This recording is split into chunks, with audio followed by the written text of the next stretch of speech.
A single sentence from the police multiplied all the fear she had experienced tenfold. "Ma'am, no one has lived in that house for over 10 years, but she saw him every day."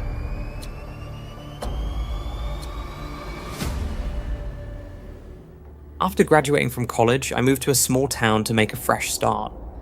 I had started a new job there and made some wonderful new friends, like Jessica and Isabella. In the beginning, everything was going great. I loved my job and my new little house. Sometimes my friends would come over and we'd chat and have fun late into the night.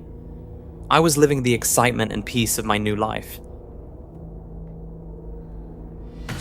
However, these peaceful days began to be overshadowed by a middle-aged man I started seeing almost every day, right across from my house. Whenever I looked out the window, the man would be there, staring intently at me with a strange, blank smile on his face. When I greeted him, he wouldn't react at all, continuing to stare without saying a single word. This situation was seriously starting to disturb me. One morning, while getting ready for work, I noticed that one of my favorite silver earrings, which I wore almost every day, was missing. I searched everywhere in my room, the drawers, my jewelry box. I tore the place apart, but I couldn't find it.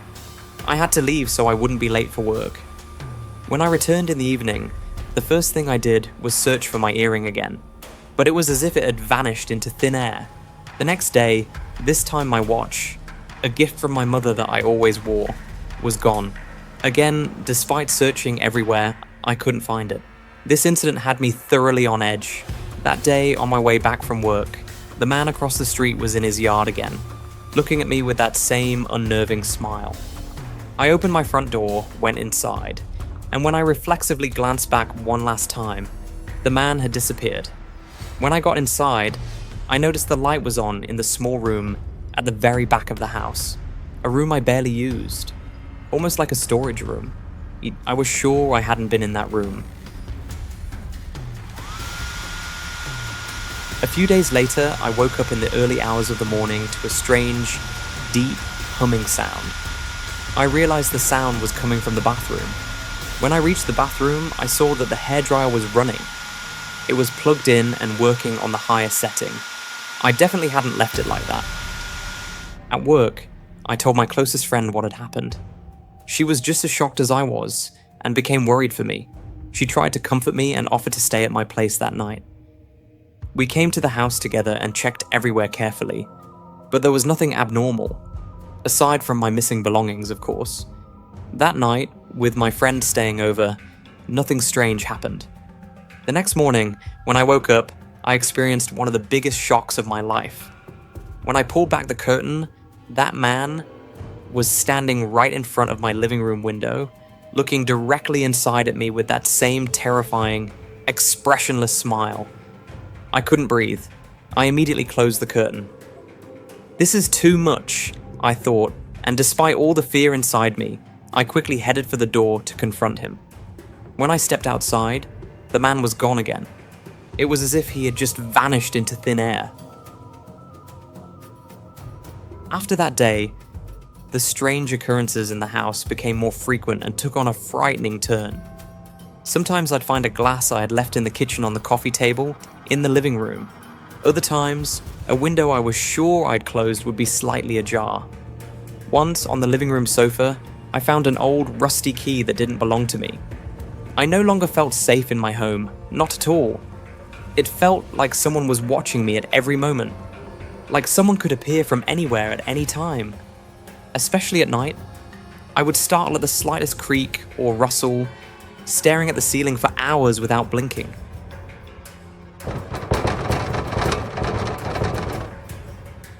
One night, while sleeping again, I heard someone knocking on the living room window. I was terrified. I didn't know what to do out of fear. Without even turning on the lights, I slightly pulled back the curtain and looked outside. There was no one there, just as I was thinking. I must have misheard. This time, a knocking sound came from my bedroom window. My heart felt like it was going to beat out of my chest. I rushed back to the room, looked out the window, but again, I couldn't see anyone. I felt like I was going to lose my mind from fear. Then, someone started banging hard on the front door. On tiptoe, I peeked through the peephole. Again, no one was there. I mustered my courage, opened the door, and there he was, across the street in his own yard, looking at me again and smiling in that unnerving way. I couldn't take it anymore. I immediately ran back inside, locked the door, and called the police. The man was still there, motionlessly looking at me and smiling. I was on the verge of going insane. It was around 4 a.m. when the police finally arrived at my house. I told them the whole story from beginning to end.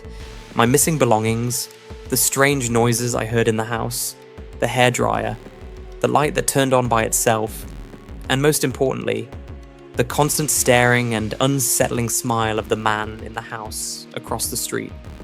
What was truly horrifying, however, was the officer's response. One of them said, "Ma'am, no one has lived in the house across from you for over 10 years. That house is completely empty." But that was impossible. I knew what I had seen. I had seen that man countless times, seen his house lights on, seen him standing in his yard. I had seen everything. The police said it was impossible, that the house was abandoned. I couldn't believe it. I didn't want to believe it. To calm me down, the police officers knocked on the door of the house across the street. No one answered. They looked through the windows. The inside was dark and covered in dust. "You see, the house is empty," they said. The next day, I went to the police station to give a statement. My friends picked me up from there. With their encouragement, in broad daylight, we went into the yard of that man's house. When we looked inside through the dusty windows, we realized the house was indeed completely empty. The furniture was covered with sheets, and it was clear no one had entered for years. I couldn't stay in that town, in that house, for another day. I just packed my most essential belongings and hastily returned to my family. After this incident, I received psychological support for a long time, but I still have trouble being alone, even in my family's home. At night, I startle at the slightest sound, and that man's smiling face often appears in my dreams. I still haven't been able to figure out what happened in that house.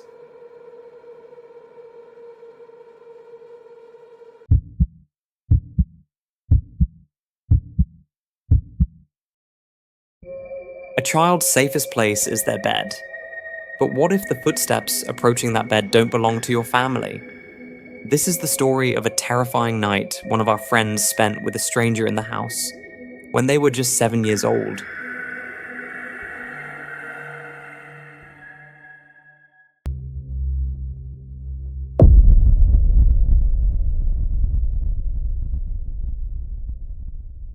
I was an only child and we lived in a 2-story detached house with a yard. That night, like any other, I was in my room, fast asleep. What woke me up were faint sounds coming from downstairs. When I opened my eyes, the room was pitch black. First, I heard a muffled sound, like our front door closing softly. Then came the soft footsteps of someone walking on the wooden floors in the living room. As a 7-year-old, the first thing that came to my mind was that my mum and dad were awake. Dad probably got up for a drink of water, I thought. My mum also sometimes woke up at night to get a book from the bookshelf in the living room. A little later, the sounds started coming from the kitchen. The slow pull and push of a drawer, then the soft creak of one of the cabinet doors. Finally, the familiar solid sound of our refrigerator opening and closing. These sounds didn't scare me at all. On the contrary, they gave me a sense of security. I was home, I was safe, and my mom and dad were right downstairs. I imagined my dad getting hungry and making himself a late-night snack, and I smiled. I pulled the covers over myself a little more and tried to fall back asleep to the sound of those familiar house noises. But soon after, the activity downstairs seemed to stop. The footsteps started again, but this time, not from the kitchen, but from the stairs. Slowly, they were getting closer to my room. I thought my mom or dad was coming to check if I was asleep. The footsteps finished climbing the stairs and stopped right in front of my bedroom door. As I waited silently in my bed, I heard the doorknob slowly turn downwards. The door creaked open.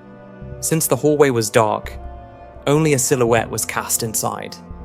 This silhouette didn't look like my mom or my dad. It was taller and had a broader build. "Dad," I whispered, but there was no answer. The silhouette just stood there, silently looking inside.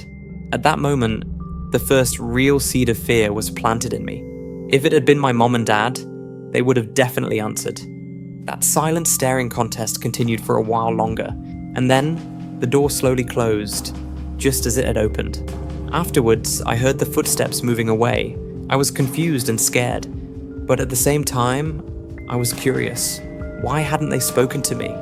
I waited in my room with fear for a while, but sometimes a 7-year-old's curiosity can overcome their fear. Maybe there was a problem downstairs, and they just didn't have time to talk to me. With this thought, I slowly and quietly got out of bed.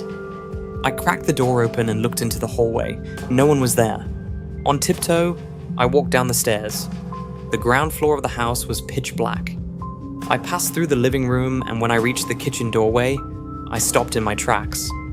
Standing right in the middle of the kitchen was a tall silhouette with its back to me. The moonlight filtering through the window only revealed the person's outline. I thought it was my dad. "Dad?" I whispered, my voice trembling. The silhouette didn't move at all, but then, in a voice much deeper and more muffled than my father's, it answered without even turning around. "Go back to bed." The voice I heard at that moment startled me. Why did my dad's voice sound so strange? Maybe he was sleepy or sick. Without saying anything, confused, I turned around, ran to the stairs, and quickly went up to my room, throwing myself under the covers. I don't know how long I waited under the covers in fear. My father's strange voice and his command wouldn't leave my mind. Finally, I heard the front door open again. And this time, I heard the hurried but familiar whispers of my mom and dad. I went down the stairs. I saw them in the living room. They both looked very upset and tired. My mom's eyes were red from crying. I went over to them and said, "Dad, why didn't you talk to me when you came to my room earlier? Then I saw you in the kitchen. You said, 'Go back to bed,' but your voice was so weird. Are you sick?" At that moment, the tired expression on my mum and dad's faces was replaced by a look of shock and horror. They looked at each other. My dad knelt down and grabbed my shoulders. "Son," he said, his voice filled with disbelief, "we haven't been home for hours. We just got back." With those words, the reality that all the sounds I'd heard throughout the night, the silhouette that opened my bedroom door, and the person in the kitchen were not my family, hit my brain like a sledgehammer. My mum turned to my dad in horror and whispered, "Did you forget to lock the door?" In the panic of the moment, my dad started running around the house, checking the rooms. My mom, on the other hand, immediately grabbed the phone and called the police with trembling hands. The police arrived at our house shortly after. They calmly and gently asked me what I'd seen that night. They took careful notes of everything I told them.